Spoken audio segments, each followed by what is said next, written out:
ગોંડલને બદનામ કરવામાં આવી રહ્યું છે। જે રીતે સમગ્ર સૌરાષ્ટ્રને બહાર બેઠેલા લોકો જે રીતે ગોંડલને અલગ નજરથી જોવે છે, જે લોકો ગોંડલને મિર્ઝાપુર તરીકે સંબોધે છે, એવા આવારા તત્વોને એવા ટપોરીઓને અહીંથી ગોંડલના 18 વર્ષના લોકો તરફથી ને ગોંડલના યુવાન તરીકે એવા ટપોરીનો હું જવાબ આપું છું કે ભાઈ ગોંડલ ગોકુળિયું ગોંડલ છે સર, ભગવતસિંહનું ગોંડલ છે ને ગોંડલની અંદર તમામ સમાજના લોકો 18 વર્ષના લોકો એક થઈ અને રહે છે। ભવિષ્યમાં પણ ગોંડલની અંદર કોઈ પણ જાતના જ્ઞાતિ જાતિના વાળાઓ છે નહીં। ગોંડલ ટીમ ગોંડલ તરીકે ભૂતકાળમાં કામ કર્યું છે। ભવિષ્યની અંદર પણ ગોંડલના પટેલ સમાજના વડીલો, ક્ષત્રિય સમાજના વડીલો, 18 વર્ષના લોકો સાથે રહીને મજબૂતાઈથી ગોંડલની અંદર રહેવાના છે। એની ગોંડલના દીકરા તરીકે આપ સૌને હું ખાતરી આપું છું।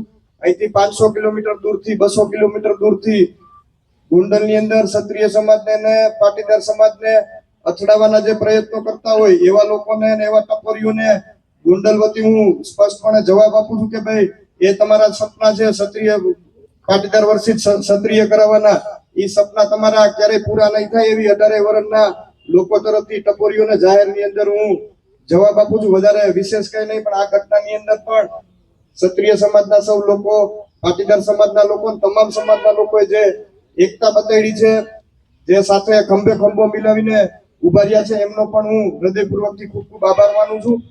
અને વિશેષમાં કે ભાઈ જે કેસો થઈ ગયેલા છે એની પણ આપ સૌને પટેલ સમાજ વતી અને દરબાર સમાજ વતી ખાતરી આપું કે ભાઈ એનું પણ આવનારા સમયમાં હાઈકોર્ટની અંદર સુખદ સમાધાન થાય અને યોગ્ય રસ્તો નીકળી જશે એવી આપ સૌને ખાતરી આપું।